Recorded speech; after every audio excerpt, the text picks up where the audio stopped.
Hello বন্ধুরা, তোমরা সবাই কেমন আছো? আশা করছি সবাই ভালো আছো। আমি তো খুবই ভালো আছি এবং আমি সকালে কি করি সেসবগুলো আপনাদের সঙ্গে সবার সঙ্গে শেয়ার করব। আমি সকালে উঠে একটু নাস্তা করে নিয়েছিলাম চা দিয়ে। তারপরে তোমাদের সামনে একটু ঢং করছিলাম ফোনের সামনে গিয়ে। তারপরে আমার ছেলেকে ঘুম পাড়িয়ে রেখে আমি অন্যান্য কাজগুলো করে নিয়েছিলাম। তারপরে একটু আমি রান্না করে নিচ্ছিলাম। তারপর দেখি আমার ভাই স্কুল থেকে বাড়ি আসার সময় আমার জন্য সিঙাড়া নিয়ে এসেছে, তাই আমি খেয়ে নিয়েছিলাম। খুবই টেস্টি সিঙাড়াগুলো, ইয়াম্মি ইয়াম্মি করে খেয়েছিলাম। তারপরে কাজগুলো করার তারপরে আমার সোনাকে নিয়ে একটু দুষ্টামি করছিলাম। আমার সোনাটা কি সুন্দর খেলা করছে দেখুন।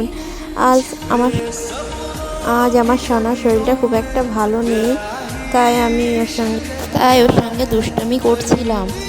আজ এই পর্যন্ত, টাটা বাই।